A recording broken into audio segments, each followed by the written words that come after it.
আমার বাচ্চার solid journey start করার শুরুতে ওর জন্য আমি কি কিনলাম সেগুলোই শেয়ার করব আজকের ভিডিওতে।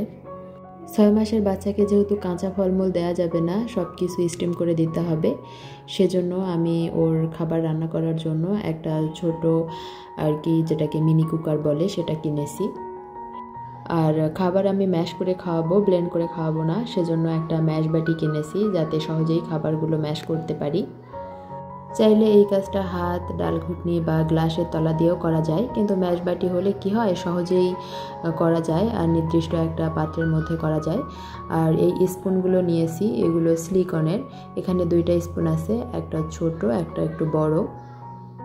এগুলো ফ্লেক্সিবল হওয়ার কারণে বাচ্চাদের আঘাত পাওয়ার কোনো সম্ভাবনা নেই, বাচ্চার মুখের ভিতরে ঢুকিয়েও খাবার দিতে পারবেন। আর স্টিলেরগুলো তো ধারালো হয়, তাই দেওয়া যায় না, ওগুলোতে আঘাত পাওয়ার সম্ভাবনা থাকে, আর মেলামাইন তো বাচ্চার জন্য ক্ষতিকর।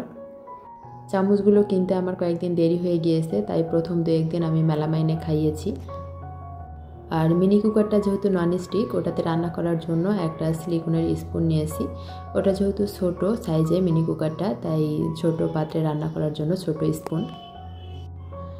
অনলাইনে তো এরকম মিনি কুকার অ্যাভেলেবেল দেখা যায়, কম বেশি হয়তো সবার বাসাতেই আছে, বা যাদের ছোট বেবি আছে তারা হয়তো সবাই কিনেছেন। আমার ছিল না, আমিও একটা নিয়ে নিলাম। এটা সামুরাই ব্র্যান্ডের, এগুলোতে কোনো ওয়ারেন্টি গ্যারান্টি কিছুই নেই। আপনারা বাসায় আনবেন, যদি নষ্ট হয়ে যায় তাহলেই শেষ। মূলত এগুলো চায়না প্রোডাক্ট, আমি অনলাইন থেকে কিনিনি, দেখে শুনে মার্কেট থেকেই নিয়েছি। এগুলো খুব বেশি বড় না, এই যে আমি আপনাকে সাইজটা কীরকম একটু বুঝিয়ে দেওয়ার জন্য একটু দেখিয়ে দিচ্ছি। এটা 1.8 লিটার, তবে এই মানে হচ্ছে রান্না করার পাত্র আর স্টিমার দুটা সহই কিন্তু 1.8 লিটার। 2 লিটারও নাকি পাওয়া যায়, মার্কেটে পাইনি তাই আর নেওয়া হয়নি, 1.8টাই অ্যাভেলেবল। এই তো এটা হচ্ছে ভেজিটেবল স্টিমার, এটার উপরে আপনি যে কোনো সবজি, ডিম বা মোমো সব কিছু স্টিম করতে পারবেন। ছোট বাচ্চাদের খাবার যেহেতু অল্প পরিমাণে রান্না করতে হয়, তাই এ ধরনের একটা মিনি কুকার থাকা আমার মনে হয় অত্যন্ত জরুরি। যারা ব্যাচেলার আছেন বা হোস্টেলে থাকেন তাদের জন্য কিন্তু এরকম একটা মিনি কুকার থাকলে রান্নাবান্না অনেক সহজ হয়ে যায়। একজনের খাবার অনায়াসে এখানে রান্না করা যায়, ভাত রান্না করা যায়, পোলাও রান্না করা যায়, যে কোনো ধরনের ভাজাভাজিও করা যায় এখানে, আবার হচ্ছে যে কোনো কিছু সিদ্ধ করা যায়, মোমো বানানো যায়, আরও অনেক কিছুই করা যায়। আপাতত আমি শুধু ফলমূল, সবজি এগুলোই বাচ্চাকে স্টিম করে খাওয়াচ্ছি। পরবর্তীতে হয়তো ওর জন্য খিচুড়ি বা অন্য কোনো খাবার যখন রান্না করব তখন কাজে লাগবে এটা আমার খুব বেশি। এটাতে কারেন্ট বিল কীরকম আসে সেটা এখনও বলতে পারছি না, কারণ আমি কয়েকদিন ধরেই ব্যবহার করলাম, কিছুদিন ব্যবহার করলে তারপর জানতে পারবো। আর ম্যাশ বাটিটাও অনেক কাজের, কয়েকদিন ধরেই ব্যবহার করছি, খুব সহজেই যে কোনো খাবার একদম মিহি করে ম্যাশ করে নেওয়া যায়। প্রথম বাচ্চার জন্য বাড়তি খাবার শুরু করলে অনেক কিছুই কিনতে হয়, আমিও আস্তে আস্তে সব কিছুই কিনে নেব, আপাতত এগুলোই কিনলাম। প্রথম 3 দিন আমি কলা খাইয়েছি আমার মেয়েকে, কোনো রিয়াকশন হয়নি আলহামদুলিল্লাহ, ভালো মতোই হজম হয়েছে, কোনো অ্যালার্জেটিক রিয়াকশন দেখতে পাইনি। আজকে দ্বিতীয় ধাপের খাবার দিচ্ছি, আজকে দিব আপেল। আপেলটাও আমি 3 দিন করে টেস্ট করে নিয়েছি, আপেলেও আমার মেয়ের কোনো সমস্যা হয়নি আলহামদুলিল্লাহ। তারপর মিষ্টি কুমড়া টেস্ট করতেছি এখন। এই তো আমি আপেল এখানে স্টিম করার জন্য প্রথমে কিছুটা পানি দিয়ে দিলাম, তারপর উপরে কেটে রাখা আপেলগুলো দিয়ে দিচ্ছি। আমি পুরো আপেল দেইনি, কারণ যেহেতু অতটা খাবে না তাই অর্ধেক আপেল দিয়েছি, এগুলোও হয়তো খাবে না, অল্প একটু খাবে। প্রায় 2 মিনিটের মধ্যেই পানি গরম হয়ে যায়, এই যে পানি গরম হয়ে ফুটতে শুরু করেছে আর ভাপেই সিদ্ধ হয়ে যাবে। বাচ্চার খাবার যেহেতু একটু সময় নিয়ে সিদ্ধ করতে হয় যাতে খুব ভালোভাবে নরম হয়ে যায়। এই তো সিদ্ধ করে নিলাম, তারপর ম্যাশ বাটিতে ম্যাশ করে ওকে খাইয়ে দেব। আমার মেয়ে এখনও খাবার সেভাবেই বোঝে না, কিভাবে খেতে হবে কিছুই বুঝতে পারে না, আমি চেষ্টা চালিয়ে যাচ্ছি। আমার মেয়ের জন্য আরও কিছু কেনাকাটা করেছি, সেগুলো এখন শেয়ার করব। যেহেতু সামনে শীত, অল্প অল্প করে কিছু কাপড় কিনে রাখতেছি, কারণ শীতে বাচ্চাদের অনেক কাপড় লাগে। অলরেডি আমাদের এখানে ঠান্ডা পড়ে গিয়েছে, সকাল সন্ধ্যা ওকে একটু ভারী কাপড় পরানো লাগে, মানে ফুল হাতা যেগুলো আর কি। আমার বিছানা অত্যন্ত অগোছালো, যেহেতু বাচ্চা আছে আর বাচ্চা এখন একটু হামাগুড়ি দিতে পারে, তো ও সব সময় সব কিছু অগোছালো করে রাখে, তাই শুরুতেই দেখাই ওর জন্য কিছু পায়জামা নিয়েছি। আমি দিনের বেলা বাচ্চাকে ডায়পার ফ্রি রাখি, শুধু রাতেই ডায়পার দেই, তাই আমার অনেকগুলো পায়জামার প্রয়োজন। এখানে 12টা পায়জামা আছে, আর এর আগেও আবার কয়েকটা কিনেছিলাম, লাগলে আরও কিনবো। আর প্রতিটা সেটের সঙ্গেই তো এখন পায়জামা থাকে। সেট ব্যতীত আমি এগুলো আলাদা করে নিয়েছি, এগুলো প্রিন্টের মধ্যে, আর কাপড়গুলো অনেক সফট, আমার কাছে খুব ভালো লেগেছে। প্রত্যেকটা প্রিন্ট অসাধারণ, একটার চেয়ে একটা সুন্দর বেশি। যারা ডায়পার ছাড়া বাচ্চা পালেন তারা হয়তো জানেন যে কতগুলো আর কি পায়জামা বা প্যান্ট লাগে বাচ্চাদের দিনে। আমার হয়তো আরও কিনতে হবে, আপাতত এগুলোই কিনলাম। আর এগুলো হচ্ছে মোজা, এখানে 4 সেট আছে, আরও 1 সেট নিয়েছি, মোট 5 সেট মোজা নিয়েছি। আমার তো গরমে বাবু হয়েছে, তাই আমি বুঝতেই পারিনি যে শীতে কতটা কষ্ট। সামনে হয়তো অনেক কষ্ট করতে হবে বাচ্চা নিয়ে, আমার কাছে তাই মনে হচ্ছে।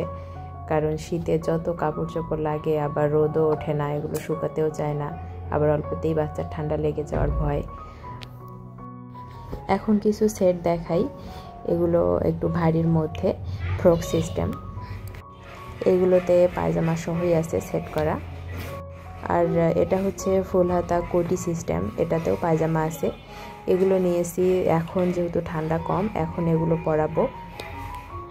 এখনও ভারী শীতের কাপড় মার্কেটে সেরকম আসেনি। এখন তো এমন একটা আবহাওয়া যে দিনের বেলা অত্যন্ত গরম, আবার রাতে ঠান্ডা। আজকে ড্রেসগুলো অনাকাঙ্ক্ষিতভাবে সব হলুদ কালার হয়ে গিয়েছে, আমি খেয়াল করিনি, আলাদা আলাদা দোকান থেকে কিনেছি, পরে বাসায় এসে দেখি সবগুলোই হলুদ। আসলে বাচ্চা নিয়ে যাই তো, আর আমার হাজব্যান্ড খুব তাড়া দেয়, বলে যে হচ্ছে বেশি বাছাবাছি করিও না, তাড়াতাড়ি নিয়ে নাও, আবার বাচ্চা খেতে যাবে, কান্নাকাটি করবে, এই ভয়ে আমি তাড়াহুড়া করে যেটাই পাই সামনে শুধু নিয়েই চলে আসি। এটা একটা সেট, একটু বড় দেখে নিয়েছি, কারণ এখনও শীত আসেনি, হয়তো বা মাসখানেক পর এগুলো পরাতে হবে নাকি, আবার হয়তো নিচে আরও কিছু কাপড় থাকবে, তখন একটু বড় সাইজ লাগবে, সেজন্য। আবার এগুলো হয়তো বাইরে যাওয়ার সময় পরাবো, তখন ডায়পার পরানো থাকবে, সব কিছু চিন্তা করে একটু বড় দেখে নিয়েছি। এই হচ্ছে আমার মেয়ে, বিছানায় এরকম গড়াগড়ি করতেছে, ওকে নিয়েই আমি কোনো রকমের ভিডিওগুলো করতেছি। এগুলো আমার ড্রেস, আমিও কিছু কেনাকাটা করেছি। আমি অবশ্য ড্রেসগুলো অনলাইনে নিয়েছি, শুধু হিজাবটা মার্কেট থেকে নিয়েছি।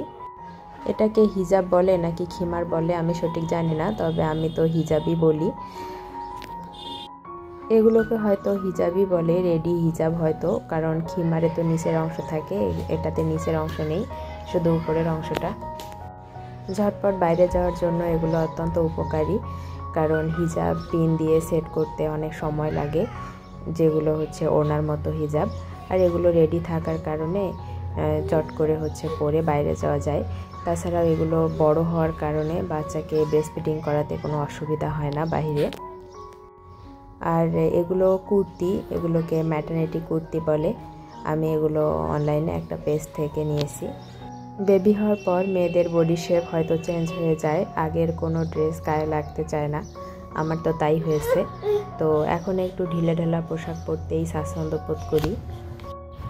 প্রেগনেন্সির শুরু থেকে তো আমি মেক্সি পরেছি, এখন চাচ্ছিলাম যে একটু গোল জামা টাইপের কিছু পরতে, কেন যেন কামিজ পরতে ইদানিং ভালো লাগছে না, তাই এগুলো নিয়েছি। এগুলোতে জিপার সিস্টেম করা আছে, ফিডিং করাতে কোনো অসুবিধা হবে না। এটা একটা গোল জামা, মেক্সির মতো করেই কাটিং করা। এটা ওয়ান পিস পায়জামা, ওড়না নেই, আমাকে বানিয়ে নিতে হবে। এখনও যারা আমার সাথে আছেন নিশ্চয়ই আপনাদের ভিডিওটি একটু হলেও ভালো লেগেছে। যদি আপনাদের ভিডিওটি ভালো লেগে থাকে তাহলে প্লিজ একটা পজিটিভ কমেন্ট করতে ভুলবেন না। এটা আরেকটা ড্রেস, এখানে পায়জামা ওড়না সব কিছুই আছে ম্যাচিং করা। এগুলো প্রেগনেন্সির সময়ও পরা যাবে, এতটাই ঢিলাঢালাভাবে তৈরি করা, আর সামনে কুচি সিস্টেম আছে। এই তো জামাটা এরকম, এটারও 2 সাইডে জিপার করা আছে। এই সময়টাতে ড্রেসে জিপার থাকা অত্যন্ত জরুরি, কারণ ড্রেস তুলে বাচ্চাকে খাওয়াতে আমার কাছে খুব খারাপ লাগে। এটাও গোলজামা সিস্টেমের, সামনে অনেকগুলো কুচি দেওয়া আছে। আর অনেকটা ঘের আছে জামাতে। আর এটা হচ্ছে পায়জামা, পায়জামাতে বেল্ট লাগানো। পায়জামাটাও অনেক ঢিলেঢালা করে বানানো, প্লাজোর মতো। এক একজনের পছন্দ এক এক রকম, সবাই হয়তো এরকম ঢিলেঢালা ড্রেস পছন্দও করবে না, তবে আমার তো ভালোই লাগে। ভিডিও দেই না জন্য অনেকেই আমার মেয়েকে মিস করেন, অনেকেই কমেন্ট করেন প্রতিদিন ভিডিও দেওয়ার জন্য। আসলে এখন প্রতিদিন ভিডিও দিতে পারছি না, কারণ দিন অনেক ছোট হয়ে গিয়েছে, আমি সময় পাই না কাজ করতে যেয়ে। আবার বাচ্চার যেহেতু এখন বাড়তি খাবার খায়, সেক্ষেত্রে ওর খাবার রান্না করা, ওকে সময় নিয়ে খাওয়ানো, সেগুলো আবার পরিষ্কার করা, নানান ব্যস্ততা। আবার এর ফাঁকেও আমাকে একটু পড়াশুনো করা লাগে। তবে যখনই সময় পাই আপনাদের জন্য একটু শ্যুট করি, তারপর ভিডিও এডিট করি। নিচ্ছি, দেখা হবে আবারও নতুন কোনো ভিডিওতে ইনশাআল্লাহ। সেই পর্যন্ত আল্লাহ হাফেজ, আসসালামু আলাইকুম।